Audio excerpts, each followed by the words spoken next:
Apa kabar pagi ini? Saya percaya kita semua diberkati Tuhan. Amin. Haleluya.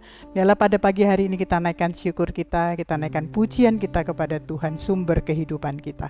Sebelum mulai ibadah kita, mari kita satukan hati, kita berdoa. Haleluya, haleluya. Terima kasih Bapa. Kami mengucap syukur pada pagi hari ini. Kembali Engkau rindu untuk bersekutu dengan kami. Terima kasih atas undangan yang Engkau berikan kepada kami untuk kami datang kepadamu Tuhan. Bukan kuat, bukan gagah kami, namun roh-Mu Tuhan yang ada di dalam kami. Biarlah pada pagi hari ini kami merindukan Engkau saja. Kami rindu bersekutu dengan Engkau. Kami percaya Tuhan Engkau sumber kekuatan dalam hidup kami. Kami mau tanggalkan segala beban hidup kami ke dalam tangan-Mu yang perkasa Tuhan. Hadir melawat setiap kami Tuhan yang mengikuti ibadah pada pagi hari ini. Kami percaya Engkau sumber kesembuhan, Engkau sumber kekuatan baru, Engkau sumber dari segala yang kami perlukan seturut kehendak-Mu. Terima kasih Tuhan, bertahta di atas puji-pujian kami, Engkau saja kami tinggikan. Berfirmanlah di tengah-tengah kami Tuhan, Engkau firman yang hidup meneguhkan kami. Terima kasih Tuhan, terima kasih. Di dalam nama Tuhan Yesus Kristus, Tuhan Juru Selamat kami berdoa dan mengucap syukur. Haleluya, amin, haleluya. Mari ajar kami Tuhan menghitung hari-hari kami, hingga kami beroleh hati yang bijaksana.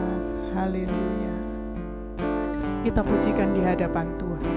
Ajar kami Tuhan. Haleluya, haleluya.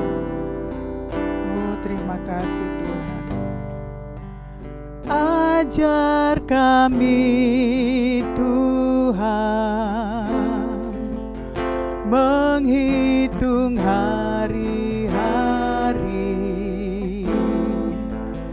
agar kami beroleh hati bijaksana. Ajar kami Bapa, ajar kami Bapa, hidup dalam jalan-Mu, agar semua rencana-Mu digenapi. Mulialah nama-Mu, mulialah nama-Mu Tuhan, dan ajaib jalan-Mu. Bimbing kami di setiap waktu. Besar setiamu, besar setiamu Tuhan, dan agung karya-Mu.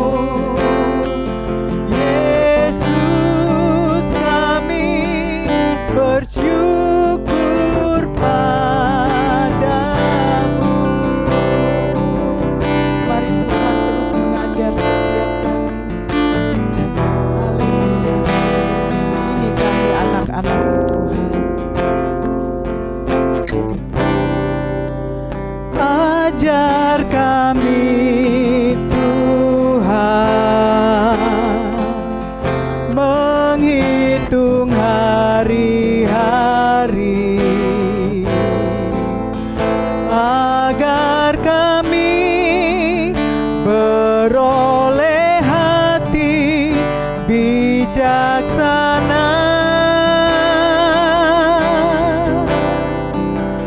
Ajar kami Bapa, hidup dalam jalan-Mu, agar semua rencana-Mu digenapi. Kami mulia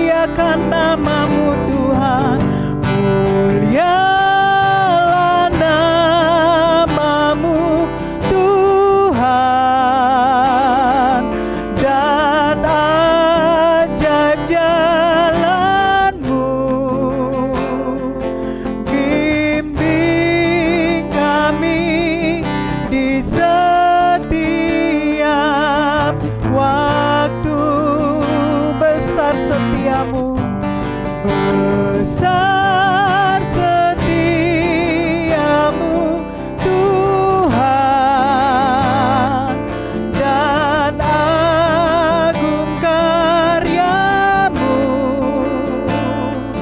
Yesus, kami bersyukur padamu. Yesus, kami bersyukur. Yesus, kami bersyukur padamu. Yesus, kami bersyukur. Haleluya. Yesus, kami bersyukur padamu. Haleluya, haleluya. Kami muliakan nama-Mu Tuhan. Engkau kekuatan dalam hidup kami. Besar setiamu Tuhan, ajaiblah jalan-Mu. Besar setiamu Tuhan. Haleluya. Kami muliakan nama-Mu Tuhan. Besar setiamu dalam hidup kami. Haleluya, haleluya. Terima kasih Tuhan, terima kasih. Nyatakan isi hati-Mu Tuhan. Kami siap duduk diam di bawah kaki-Mu. Di dalam nama Tuhan Yesus Kristus. Haleluya. Amin. Haleluya. Untuk menyambut firman Tuhan, mari kita satukan hati, kita berdoa. Bapa Surgawi, kami bersyukur di pagi hari ini, kami beroleh kesempatan memuji menyembah Engkau, dan juga berkesempatan akan mendengarkan sabda Tuhan. Urapilah kami Tuhan, bukalah pengertian bagi kami, mampukan kami menyerapnya, mengambil bagian dalam tindakan-tindakan kami. Terpujilah nama Tuhan yang memberkati kami. Dalam nama Yesus kami berdoa. Amin. Selamat pagi Bapak Ibu. Hari ini tanggal 15 Agustus, jadi lusa ada perayaan Hari Kemerdekaan Indonesia yang ke-80. Momentum ini saya gunakan untuk mengadakan renungan yang berkaitan dengan merdeka. Jadi judulnya adalah Merdeka. Bapak Ibu, secara umum kata merdeka artinya terbebas dari penjajah, terlepas dari belenggu penjajahan atau perbudakan. Nah, sesudah terbebas apa? Maka orang itu harusnya memiliki jaminan tentang hak-haknya, hak asasinya, bukan saja kewajiban-kewajibannya, tetapi dia juga menerima haknya. Lalu di sana dia mendapatkan peluang kesetaraan, peluang keterbukaan untuk mempunyai ruang baginya berekspresi, berkarya atau berkreasi, berserikat, atau mungkin membuat kumpulan, ormas atau politik gitu ya. Dan semuanya itu merupakan ekspresi dari kemerdekaan itu sendiri. Nah, sebenarnya banyak orang berkata kita sudah merdeka tapi sebetulnya belum menikmati kemerdekaan dalam arti sesungguhnya. Nah, jadi saya tidak membahas wilayah itu, saya mau membawa kita atau menggiring kita kepada suatu tema merdeka yang sebenar-benarnya merdeka. Merdeka yang sebenar-benarnya merdeka. Mari kita buka firman Tuhan kita dari Yohanes pasal 8 ayat 31 sampai 36. Maka katanya kepada orang-orang Yahudi yang percaya kepadanya, "Jikalau kamu tetap dalam firman-Ku, kamu benar-benar adalah murid-Ku, dan kamu akan mengetahui kebenaran, dan kebenaran itu akan memerdekakan kamu."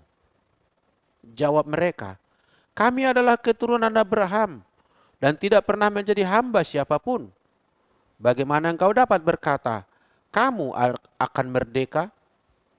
Kata Yesus kepada mereka, "Aku berkata kepadamu, sesungguhnya setiap orang yang berbuat dosa adalah hamba dosa," berarti tidak merdeka.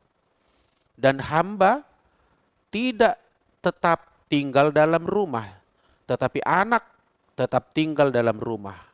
Dan apabila anak itu," maksudnya dirinya sendiri, "memerdekakan kamu, kamu pun benar-benar merdeka." Ayat yang ke-36 ini menjadi pokok renungan kita, benar-benar merdeka. Bapak Ibu, pasal 8 ini suatu rentetan atau rangkaian percakapan yang di dalamnya ada percakapan krusial krusial maksudnya ada konflik, ada debat antara Yesus dengan beberapa kelompok orang yang bermula pada kejadian di ayat 1 sampai ayat 11 itu diceritakan oleh Yohanes. Ada orang-orang ahli Taurat dan orang-orang Farisi menggelandang seorang perempuan yang hasil razia mereka malam-malam kedapatan berzina. Lalu dibawa kepada Yesus, dihadapkan kepada Yesus.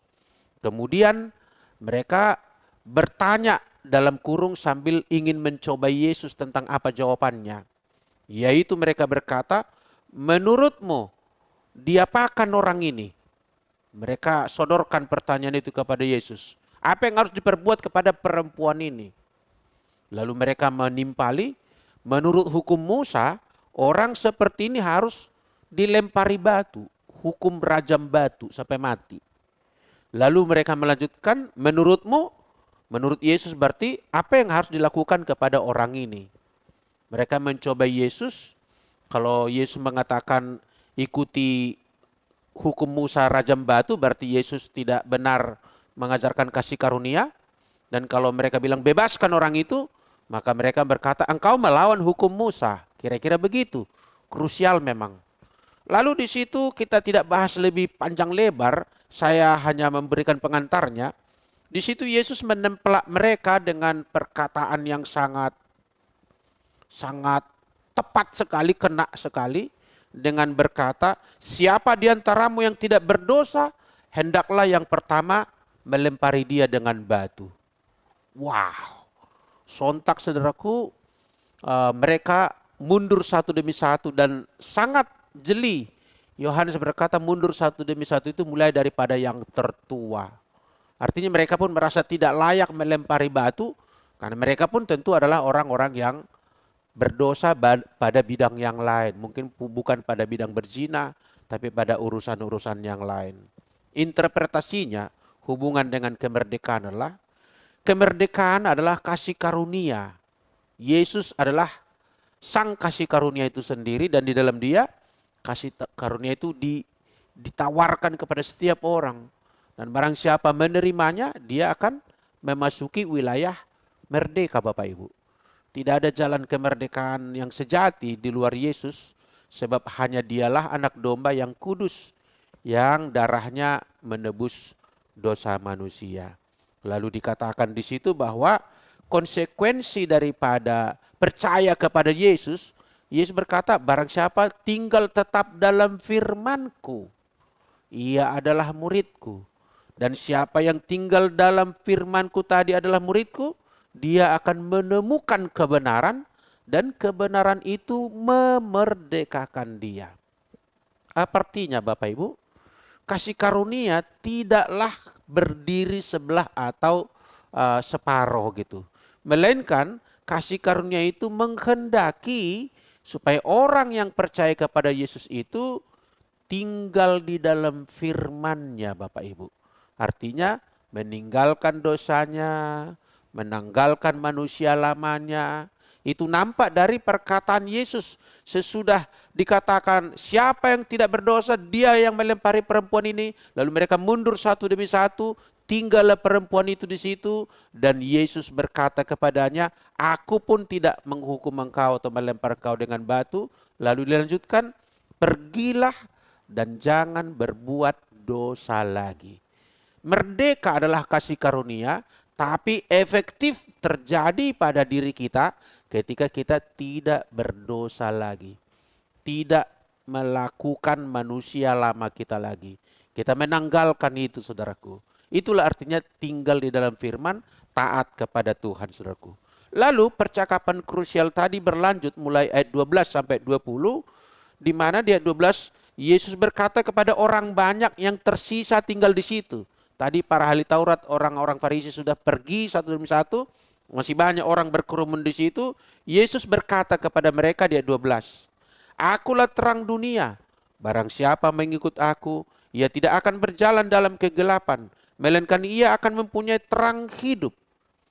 Yesus melanjutkan pengajaran kepada orang yang masih ada di daerah di lokasi itu dengan menyatakan dirinya, "Akulah terang dunia. Akulah pembebas. Akulah yang memberikan kemerdekaan itu. Barang siapa percaya kepadaku, mengikut aku, ia tidak lagi berjalan dalam kegelapan," kata Yesus. Rupa-rupanya di antara kerumunan orang tadi masih tersisa ada orang Farisi di antara mereka. Lalu di ayat 13 orang Farisi tadi berkata, "Engkau bersaksi tentang dirimu sendiri dan kesaksianmu tidak benar," katanya.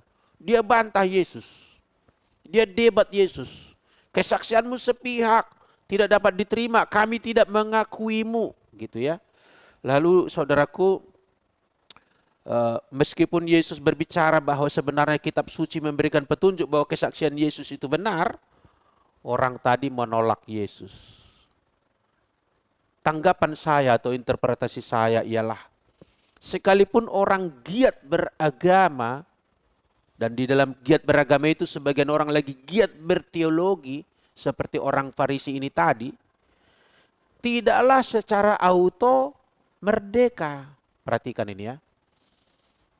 Kenyataan orang beragama, atau spesifik tadi, kenyataan orang menyebut Yesus adalah Tuhan, Yesus adalah Juru Selamat, tidak auto dia telah mengalami kemerdekaan itu.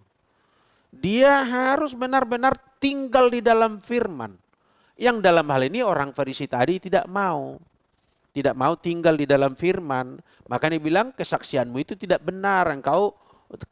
Kami tolak gitu ya.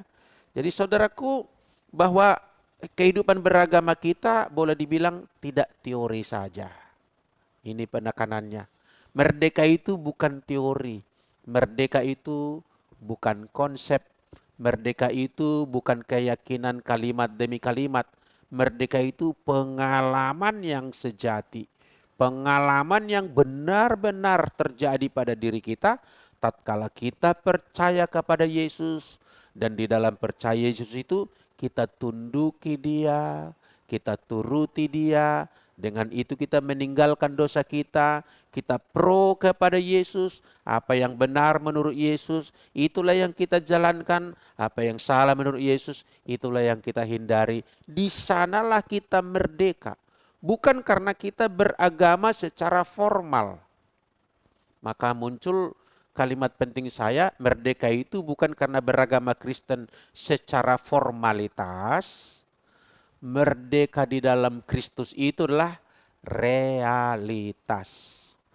Bukan keagamaan formalitas, tetapi kehidupan yang realitasnya kita benar-benar hidup di dalam firman. Kita lanjutan rentetan percakapan tadi mulai ayat 21 sampai ayat 29. Yesus berbicara lebih lanjut kepada orang banyak itu tadi yang berkerumun menyaksikan perempuan berzina tadi itu. Karena pagi hari itu ya, rame orang gara-gara ada peristiwa yang mereka menggelandang orang yang berzina atau pelacur gitu ya. Kepada orang banyak Yesus berkata, "Aku akan pergi dan kamu akan mencari aku, tetapi kamu akan mati dalam dosamu. Ke tempat aku pergi, tidak mungkin kamu datang." Yohanes 8:21. Mendengar Yesus berkata begitu, orang-orang tadi yang ada di situ berbisik atau berbicara satu dengan yang lain berkata, "Apakah ia ini mau bunuh diri?" Sehingga dia berkata, "Ke tempat aku pergi, kamu tidak bisa datang." Mereka salah paham, tidak mengerti dengan maksud Yesus, saudaraku. Sebenarnya Yesus berkata bahwa aku ini akan pergi ke sorga. Dan barang siapa yang tidak berada di dalam aku, kamu akan mati di dalam dosamu. Itu yang dimaksud oleh Yesus, tetapi mereka belum mengerti. Lalu kepada mereka yang belum mengerti itu, di ayat 28 Yesus berkata, apabila kamu telah meninggikan anak manusia, barulah kamu tahu bahwa akulah dia. Dan bahwa aku tidak berbuat apa-apa dari diriku sendiri, tetapi aku berbicara tentang hal-hal sebagaimana diajarkan oleh Bapa kepadaku. Yesus di situ sekarang menegaskan, aku ini diutus oleh Allah kita itu. Aku ini diutus oleh Bapamu itu, Allah yang kamu sebut itu. Dia mengutus aku untuk menyelamatkanmu. Maka dikatakan, aku tidak berbuat dari diriku sendiri, tetapi aku melakukan ini atas kehendak Bapa. Sehingga di situ Yesus meyakinkan, akulah yang menjadi penyelamat, pembebas, memberikan kemerdekaan kepada orang-orang, termasuk kepada kamu sekalian yang ada di sini. Lalu ayat 30, setelah Yesus mengatakan semuanya itu, banyak orang percaya kepadanya. Setelah Yesus menegaskan bahwa dia utusan dari Bapa, sebagian orang di situ, banyak di antara mereka itu kemudian percaya kepada Yesus. Nah, kepada orang yang percaya inilah ayat-ayat yang di awal tadi kita baca. Kepada mereka lah percakapan itu terjadi, yaitu ayat 31 sampai ayat yang seterusnya tadi itu. Ayat 31. Maka katanya kepada orang-orang Yahudi yang percaya kepadanya, kepada yang percaya kepadanya. Ini penekanannya perlu digarisbawahi, kepada yang percaya kepadanya. Berarti yang lain sudah meninggalkan Yesus dari lokasi itu, tertinggal di situ sejumlah orang. Yesus berbicara kepada mereka itu karena mereka percaya kepadanya. Apa katanya? Jikalau kamu tetap dalam firman-Ku, maka kamu benar-benar murid-Ku, dan kamu akan mengetahui kebenaran. Kalau kamu tinggal dalam firman-Ku, kamu akan mengetahui kebenaran, dan kebenaran itu akan memerdekakan kamu. Disinilah Yesus mengajarkan realitas merdeka yang sebenar-benarnya. Merdeka dari dunia ini, merdeka dari perbudakan, belum tentu merdeka. Indonesia merdeka dari penjajahan bangsa Jepang maupun Belanda, sampai hari ini kita masih terjajah oleh anak negeri sendiri, saudaraku. Dalam banyak hal kita belum merdeka, saudaraku. Dari kesetaraan lah belum juga merdeka, dari kemiskinan apalagi, dari keadilan apalagi, banyak lagi. Tetapi barangkali kita tidak mengecap kemerdekaan yang sebenarnya di bumi ini sebagai warga negara bangsa manapun.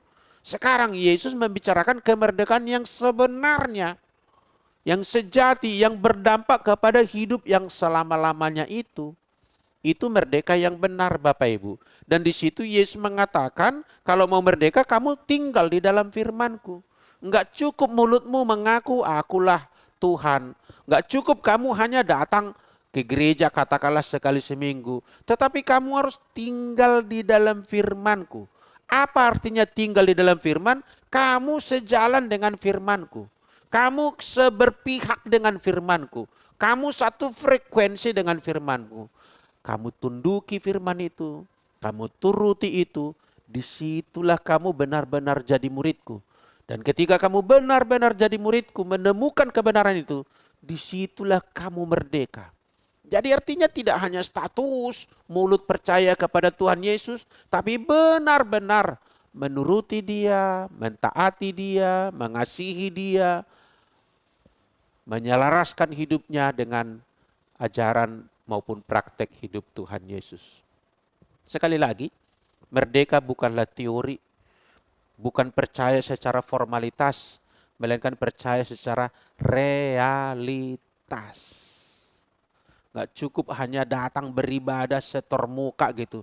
Tapi benar-benar sehari-hari kita adalah seorang yang mengasihi Tuhan Allah dengan segenap hati, segenap jiwa, segenap pikiran. Mengasihi sesama kita seperti diri kita sendiri. Dan ini hukum ini kita terapkan untuk seluruh lini hidup kita. Di rumah kita, di keluarga kita. Saya percaya orang mengasihi Tuhan Allah tidak mungkin menyembah berhala. Saya percaya orang mengasihi sesamanya seperti dirinya sendiri tidak mungkin merugikannya. Belakangan ini kita kan membicarakan atau viral di Indonesia ini soal perjudian. Kenapa judi itu dilarang? Kenapa judi itu tidak boleh ditempuh oleh orang Kristen? Karena judi adalah kalau saya untung, mesti harus ada orang lain yang rugi. Nah kalau kita mengasihi sesama seperti diri kita sendiri, nggak mungkin kita mau mengambil keuntungan di atas penderitaan atau kerugian orang lain. Jadi sebenarnya hidup merdeka itu adalah hidup ketika kita mengasihi Tuhan dan mengasihi sesama. Itulah yang benar-benar merdeka. Kita lanjutkan sedikit lagi Bapak Ibu. Namun saudaraku, sekalipun Yesus sudah sampai pada ajaran itu, mereka enggan menempuh jalan itu. Orang yang percaya tadi disebut percaya, mereka enggan. Separuh hati. Coba kita lihat ayat 33, apa jawab mereka?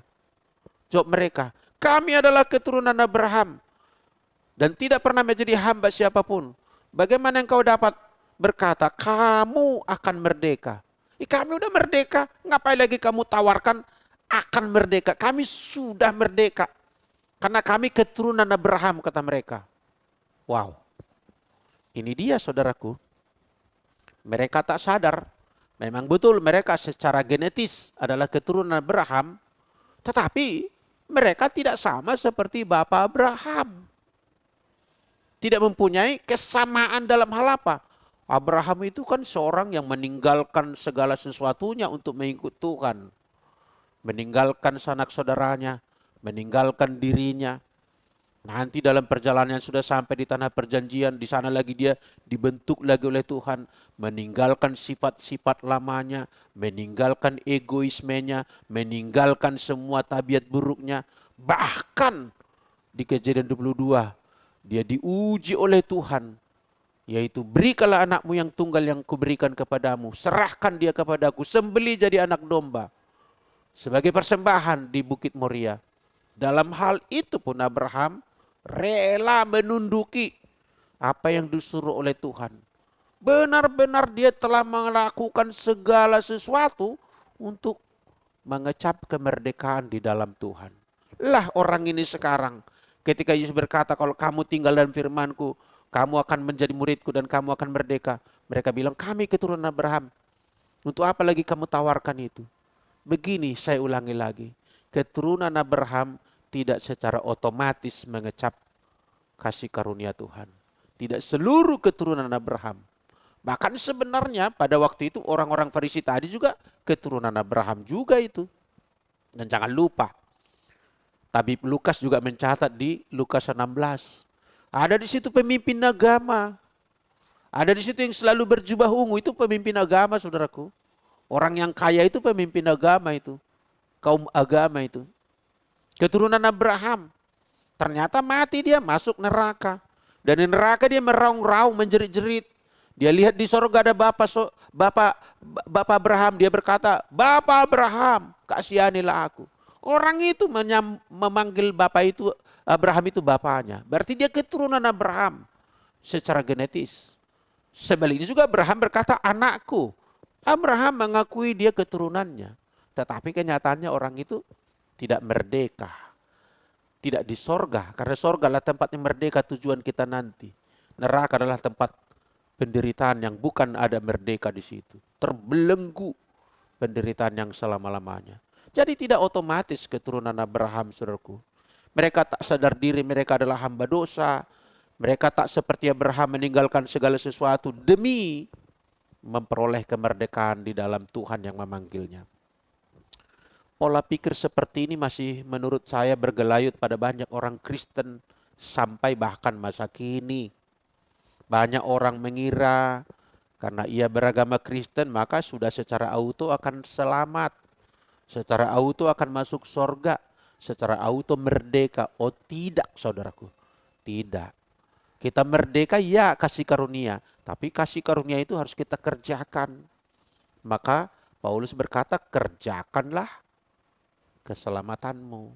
Artinya dalam hidupmu tundukilah hukum-hukum Tuhan ini. yang telah genapi dalam hukum Kristus. Peraturan Kristus itu kan disimpelkan, kasihilah Tuhan Allahmu dengan segenap hatimu, kasihilah sesamamu seperti dirimu sendiri. Kalau dua butir kebenaran besar ini kita manifestasikan di dalam seluruh hidup kita, di sanalah kita benar-benar merdeka, saudaraku. Lagi saya tambahkan dikit, sebenarnya mereka berkata kami keturunan Abraham, kami tidak pernah menjadi hamba bagi siapapun. Sebetulnya mereka buta sejarah. Mereka lupa sebenarnya leluhur mereka kan itu 400 tahun menjadi budak di Mesir. Tapi itulah kadang-kadang orang kan membanggakan masa lalu, membanggakan leluhur, padahal dia tidak mempunyai padanan dengan leluhurnya itu dan salah kutip sejarah. Belum lagi nanti 70 tahun mereka di tanah pembuangan, di Babel, kemudian di dalam taklukan Persia. Jadi sebetulnya orang ini banyak tidak memahami. Tapi baiklah, saya tiba pada bagian kesimpulan, saudaraku. Bagian rangkuman akhir daripada renungan menjelang 17 Agustus 45 Hari Kemerdekaan Indonesia yang kita peringati ke 80 tahun ini. Ialah dengan berkata, kalau mau merdeka, bukan sekedar merdeka dari Belanda atau Jepang, merdeka yang sejati adalah merdeka di dalam Yesus Kristus. Maka jadilah seperti Abraham, supaya kita menjadi seorang yang layak memanggil Abraham itu Bapak kita. Abraham itu kan merdeka betul-betulan, maka dia disebut Bapak orang percaya. Untuk itu ikutilah ajaran Yesus. Sebab dulu pun Abraham itu mengikuti ajaran Yesus sebelum Yesus lahir sebagai manusia tentunya. Mesias yang dijanjikan waktu itu, Yahweh yang bersabda, itu yang dituruti oleh Abraham. Ikutilah dia, tinggallah di dalam firman. Walaupun untuk itu kita proses, ada jatuh bangun kadang-kadang, ada salah, kita bangkit lagi, ada salah, kita mengaku salah lagi, terus menerus dipulihkan, dibentuk, dimatangkan, didewasakan, dibuat indah, supaya pada waktunya kita adalah seorang orang yang benar-benar merdeka, dapat menjadi kesaksian dan kebanggaan bagi Tuhan kita, Yesus Kristus yang telah memerdekakan kita. Selamat jelang hari kemerdekaan Bapak Ibu. Mari kita tinggal di dalam Yesus, jadilah murid yang sejati, lakukan firman-Nya, itulah kemerdekaan yang sejati.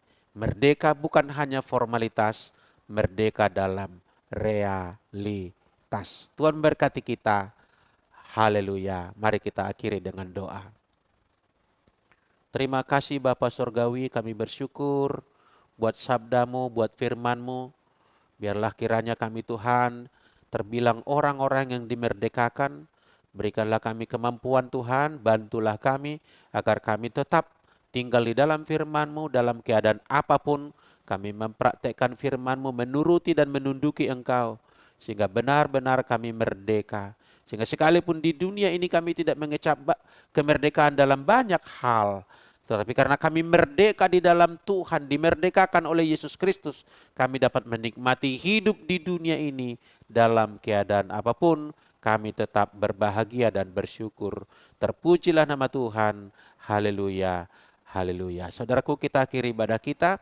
Kita buka hati kita. Kita terima berkat-Nya. Terima kasih Tuhan, biarlah Engkau memberkati kami. Bapa di sorga memberkati Engkau dan melindungi Engkau.